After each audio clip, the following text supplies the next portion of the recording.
Baby please எனக்காக நீ அந்த தீவில் வெயிட் பண்ணிக்கிட்டு இரு. எனக்கு ஒரு சின்ன எமர்ஜென்சி ஒர்க் இருக்கு.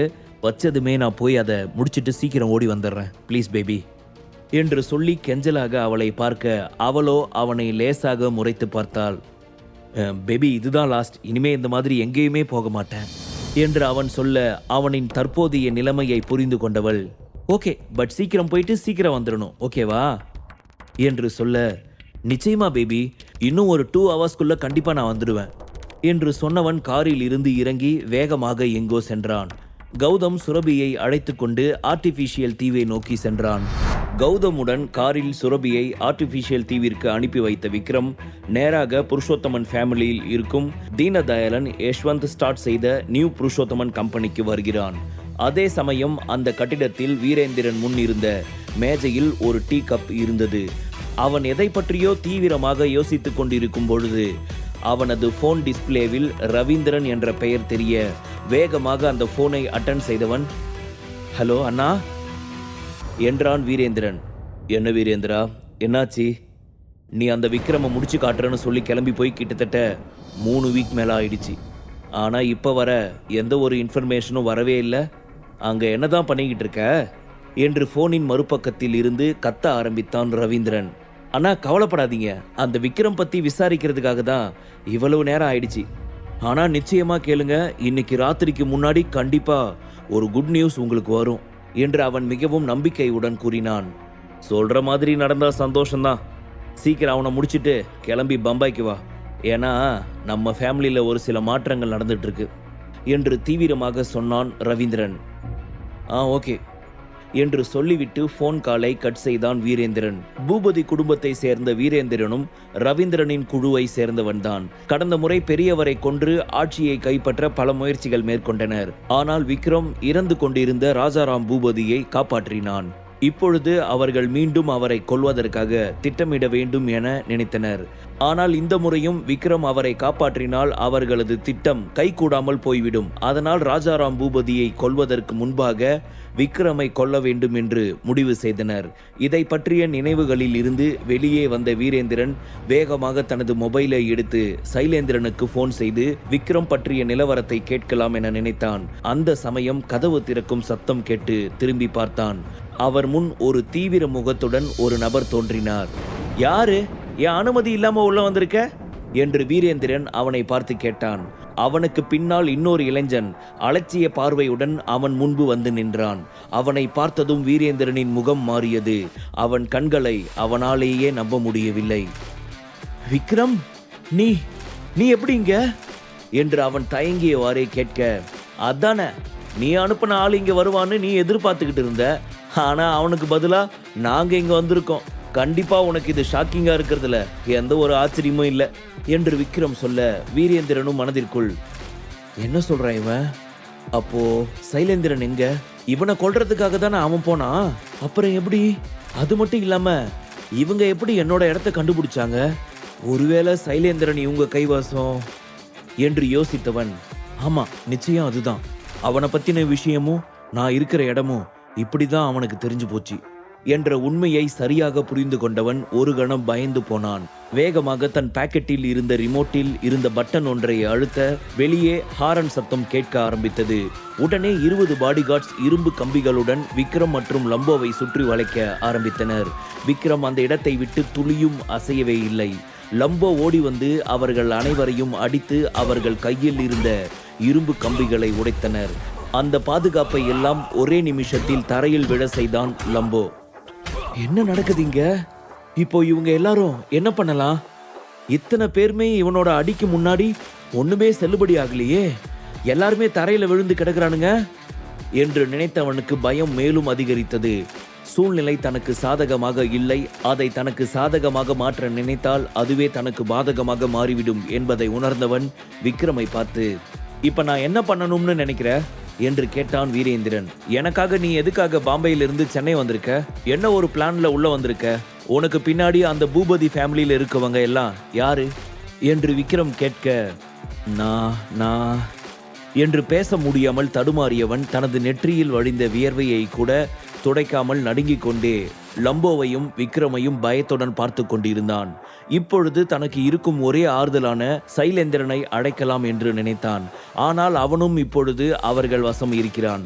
பெயர் பெற்ற திறமைசாலி அவன். இப்பொழுது அவர்கள் எப்படி கண்ட்ரோல் செய்தார்கள் என்று யோசித்தவனுக்கு ஒன்றுமே புரியவில்லை. விக்ரமிடம், சைலேந்திரனை என்ன பண்றீங்க என்று கேட்டான். பரவாயில்லையே, உனக்கு இன்னொரு உயிர் மேல அக்கறை இருக்குதா என்ன என்று சிரித்தவாறே கேட்டுக்கொண்டு அங்கிருந்த சேரில் அமர்ந்தான் விக்ரம். அவனை பத்தி கேட்கறது இருக்கட்டும், இப்ப உன்னோட நிலைமை என்ன ஆக போகுது, அதை பத்தி கொஞ்சம் யோசி என்று சொன்னான் விக்ரம். ஏய், நீ என்ன பேசிக்கிட்டு இருக்க? உன்னால எப்படி இதை பண்ண முடிஞ்சது? சைலேந்திரன் யாருன்னு உனக்கு தெரியுமா என்று பயத்துடன் வீரேந்திரன் விக்ரமை மிரட்ட ஆரம்பித்தான். இப்போ சைலேந்திரனுடைய நிலைமை என்ன ஆயிருக்கும்? அவன் எப்படி விக்ரம சமாளிக்க முடியாம போனா? அவனோட உண்மையான பலத்தை பார்த்து அவனுக்கு எக்ஸ்ட்ராவே நிறைய ட்ரைனிங் கொடுத்தோம். பட் அது எல்லாமே இந்த விக்ரம் முன்னாடி செல்லுபடி ஆகலையா என்று மனதிற்குள் நினைத்தான் வீரேந்திரன். இங்க பாரு, நீ சைலேந்திரனை என்ன பண்ணனு எனக்கு தெரியாது. ஆனா என்ன உன்னால எதுவும் பண்ண முடியாது. மீறி பண்ணனா உன்னோட நிலைமை என்ன ஆகுன்னு உனக்கு தெரியுமா?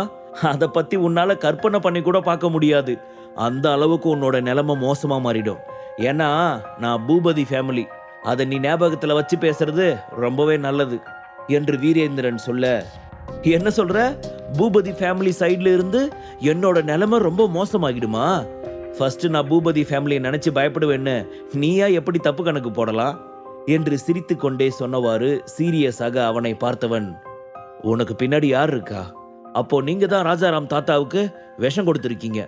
நீங்க என்ன பிளான்ல இருக்கீங்க என்று விக்ரம் கேட்க, எப்படி எல்லாத்தையும் கரெக்டா கண்டுபிடிச்ச மாதிரி கேட்கிறான் என்று மனதிற்குள் நினைத்தவனுக்கு நெற்றியில் வடிந்து கொண்டிருந்த வியர்வை அவன் தோலை தொட்டு கீழே சரிந்தது. அந்த வியர்வை விடாது அவன் நெற்றியில் இருந்து சட்டையை நனைக்க ஆரம்பித்தது. இதற்கு மேலும் இவனிடம் எந்த ஒரு உண்மையையும் மறைக்க முடியாது என்பதை புரிந்து கொண்டவன், மேலும் அவனுடன் சண்டை போட தனக்கு அத்தனை தைரியம் எல்லாம் கிடையாது என்பதையும் புரிந்து கொண்டான். அதனால் இப்பொழுது அவனுடன் சமாதானமாக செல்வதுதான் நல்லது என்று முடிவு செய்தவன் பொய்யாக ஒரு சிரிப்பை வரவழைத்துக் கொண்டு விக்ரம் அருகில் சென்று அவனது கைகளை பற்றியவாறு, இங்க பாரு விக்ரம், நான் உன்னை பத்தி தப்பா நினைச்சுக்கிட்டேன். இருந்தாலும் நீ நடந்தது எதுவும் மனசுல வச்சுக்காத. இதுக்கு மேல நடக்க போறத பத்தி பேசிக்கலாம் என்று சொல்லி அவனுடன் சமரசம் பேச நினைத்தான். ஆனால் அவனது பேச்சை துளியும் கண்டுகொள்ளாத விக்ரம் அவனிடம், அது எப்படி வீரா? நீ பண்ண இவ்வளோ பெரிய தப்புக்கு உனக்கு எந்த ஒரு பாடமும் இல்லாம உன்னை நான் சும்மா விட முடியும் என்று அவன் சொல்ல, அதை கேட்ட வீரேந்திரன், என்னது பாடம் கத்து தர போறியா என்று அதிர்ச்சியாக கேட்டான். விக்ரம் சொன்னதை அவனால் புரிந்து கொள்ள முடியவில்லை. பாடம் சொல்லி தரதுனா இவன் என்ன பண்ண போறான் என்று அவன் யோசித்துக் கொண்டிருக்கும் பொழுதே அவன் அமர்ந்திருந்த சேரானது 10 மீட்டர் தூரம் பறக்க ஆரம்பித்தது. லம்போ அவனை அத்தனை பலமாக எத்தி இருந்தான். அவன் அடித்திருந்த அடியில் வீரேந்திரனின் கன்னம் சிவந்து உதட்டில் இருந்து ரத்தம் வடிய ஆரம்பித்தது. இங்க பாரு, எனக்கே ஒருவேளை ஏதாவது ஒன்று ஆச்சுன்னா என்னோட பூபதி ஃபேமிலியில எனக்குன்னு இருக்கவங்க உன்னை சும்மா விட மாட்டாங்க.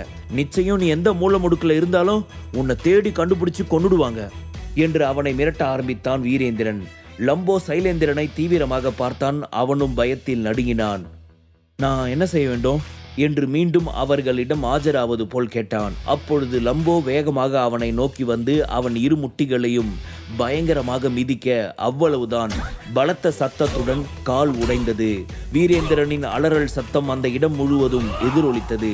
ஆனால் அந்த இடம் யாருக்கும் தெரியாமல் சவுண்ட் ப்ரூஃபிங் மூலம் அமைக்கப்பட்டிருப்பதால் அவன் சத்தம் துளியும் வெளியே செல்லவில்லை. அவனை வீல் சேரில் அமர வைக்கும் நிலைமைக்கு கொண்டு வந்து விட்டான் விக்ரம். இங்க பாரு, இந்த டைம் உன் காலோட ஸ்டாப் பண்ணிட்டேன். போய் உன்னை அனுப்புன ரவீந்திரன் கிட்ட சொல்லு, இதுக்கு மேலேயும் என்ன கொல்லணும்னு யாராவது ஆள் அனுப்பி வச்சா அவன் தலைய சீவிடுவேன். அவனுக்காகவே நான் கூடிய சீக்கிரத்துல பாம்பே வரப்போறேன்னு சொல்லு என்று சொன்னான் விக்ரம். அவன் சொன்ன பொழுது அவன் வார்த்தைகளில் இருந்த கர்ஜனை அவனை நடுங்க வைத்தது. ஓகே, நான் சொல்றேன் என்று சொன்னவாறு பயத்தில் மூச்சு வாங்க ஆரம்பித்தான் சைலேந்திரன். விக்ரம் இப்படி மோசமாக நடந்து கொள்வான் என்று அவன் எதிர்பார்க்கவில்லை. அவன் தன்னை கொல்லவில்லை, ஆனால் மரணத்தை விட மோசமான வழியை கொடுத்தான். இப்பொழுது வாழ்நாள் முழுவதும் வீல் சேரில் அமரும் நிலைக்கு தன்னை ஆளாக்கிவிட்டான். அவனுடைய குடும்ப அதிகாரத்தை பற்றி துளியும் பயப்படாமல் அவனை வந்து பழி வாங்குவார்கள் என்று மிரட்டி பார்த்தும் அந்த மிரட்டலுக்கு அவன் பயப்படவே இல்லை. இதையெல்லாம் யோசித்து பார்த்த வீரேந்திரனுக்கு விக்ரம் மிகவும் வித்தியாசமாக தெரிந்தான். உனக்கு எப்படி இவ்வளவு தைரியம் வந்துச்சு என்று வீரேந்திரன் விக்ரமை கேட்க, அவன் கேட்ட கேள்விக்கு லம்போதான் அவனது ஸ்டைலில் பதில் அளித்தான். விக்ரம் சார் சொன்னது உனக்கு புரியலையா இல்ல காது கேட்கலையா என்று சொன்ன லம்போ அவன் தொண்டையை பிடித்து காற்றில் உயர்த்தினான். வீரேந்திரன் தனது பிடியில் திணறினான். அவன் பலமாக மூச்சுவிட முடியாமல் சிரமப்பட்டு கொண்டிருந்தான்.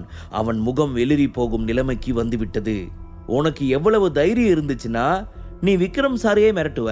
விக்ரம் சார், எனக்கு ஒரே ஒரு சான்ஸ் கொடுங்க, நான் இவனை கொன்னுடுவேன். பலசாலிகளையும் சக்தி வாய்ந்தவர்களையும் மதிக்க தெரியாத இப்படிப்பட்ட முட்டாள்கள் இந்த பூமியில இருப்பதற்கே தகுதி இல்லாதவங்க. ஸோ இவங்களெல்லாம் உயிரோடவே விடக்கூடாது என்று சொன்னான் லம்போ. இல்ல என்ன கொல்லாதீங்க, என்னை கொல்ல வேணாம் ப்ளீஸ் என்று பயத்துடன் சொன்னான் வீரேந்திரன். லம்போ, அவனை விடு என்று விக்ரம் சொல்ல, ஓகே சார் என்று சொன்ன லம்போ வீரேந்திரனை கீழே வீசி எறிந்தான். அவன் தரையில் விழுந்து சற்று தடுமாறி எழுந்து ஒரு மூலையில் நடுங்கி அமர்ந்தவன் சிரமப்பட்டு மூச்சு விட ஆரம்பித்தான். இவனை வச்சுக்கிட்டு விக்ரம நெருங்கிறது ரொம்ப ஆபத்து போல. ஏதோ ஒரு கில்லிங் மிஷின் மாதிரி இருக்கான். விக்ரம் என்ன சொல்றானோ அதை கேட்டு அப்படியே நடக்கிறான். அவன் கொல்ல சொன்னா கொன்றுவான் போல. இவனை பார்த்தா மனுஷ மாதிரியே தெரியல, மிஷின் இல்ல, ஏதோ ஒரு ரோபோ மாதிரி எனக்கு தோணுது என்று நினைத்தவன் விக்ரமிடம், விக்ரம் ப்ளீஸ் என்னை விட்டுரு, என்னை எதுவுமே பண்ணிடாத, நான் இப்பவே இங்கிருந்து கிளம்பிடுவேன். நேரா பாம்பேக்கு போயிட்டு நீ சொன்ன விஷயத்தை பத்தி நான் கண்டிப்பா ரவீந்திரன் கிட்ட சொல்லிடுறேன் என்று பயத்துடன் சொல்ல, விக்ரம் அவன் வார்த்தைகள் எதையும் கண்டுகொள்ளாதவன் போல் அலட்சியப்படுத்திவிட்டு அங்கிருந்து செல்ல லம்போவும் அவன் பின்னால் சென்றான்.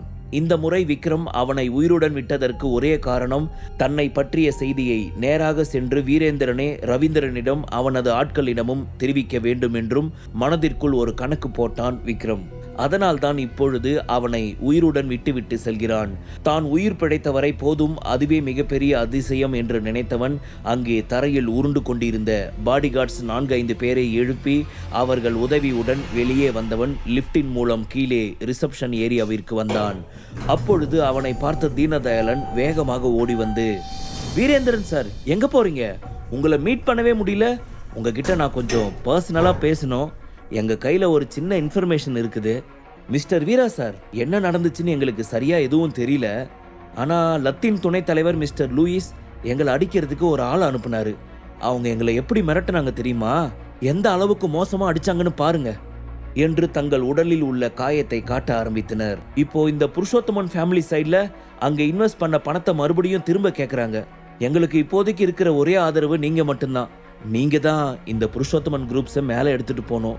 நிச்சயமா நீங்க அந்த மாதிரி பண்ணுவீங்கன்னு நம்பிக்கை இருக்குது. எங்களை கைவிட்டுடாதீங்க என்று யஷ்வந்த் அவனிடம் மிகவும் வேண்டுதலாக சொன்னான். தீனதயாளனும் யஷ்வந்தும் வீரேந்திரன் இருக்கும் தைரியத்தில் சுரபியை எதிர்த்து புதிய கம்பெனியை புருஷோத்தமன் ஃபேமிலி நேமில் ஸ்டார்ட் செய்தனர். சுரபிக்கு எதிராக பல சதிகளை செய்ய ஆரம்பித்தனர். ஆனால் என்ன நடக்கிறது என்று அவர்களுக்கு துளியும் புரியவே இல்லை. லூயிஸ் அவர்களிடமிருந்து இன்வெஸ்ட்மெண்ட்டை திரும்ப பெற்றார். அவர்களுடன் இருந்த கூட்டணியை கலைத்துக் கொள்வதாக சொல்லிவிட்டான். அது மட்டும் இல்லாது அவர்களை தாக்குவதற்காக பாடிகார்ட்ஸையும் அனுப்பி வைத்தான். ஏன் இப்படி நடக்கிறது என்பது அவர்கள் இருவருக்குமே புரியவில்லை. அதே சமயம் ஆர்யா மேத்தாவும் அவனை போனில் மோசமாக திட்டினான். பல வார்த்தைகளுக்கு பிறகு இனிவரும் காலங்களில் கண்டிப்பாக தன்னை வந்து பார்க்கவே கூடாது, மீறி பார்த்தால் அந்த நிமிடமே அவர்களது உயிர் பிரிந்துவிடும் என்று எச்சரித்தான். இப்படி லூயிஸ், ஆர்யா மேத்தா இருவரும் தீனதயாளன் மற்றும் யஷ்வந்தை மிகவும் அவமதித்தனர். அதனால்தான் அவர்களுக்கு இப்பொழுது இருக்கும் ஒரே ஆதரவாளர் வீரேந்திர பூபதி மட்டுமே. அவனால் மட்டுமே அவர்களால் வலுவாக இருக்க முடியும். முழு கதையையும் கேட்டு மகிழ பாக்கெட் FM ஆப்பை டவுன்லோட் செய்யுங்கள். லிங்க் டிஸ்கிரிப்ஷனில் கொடுக்கப்பட்டுள்ளது.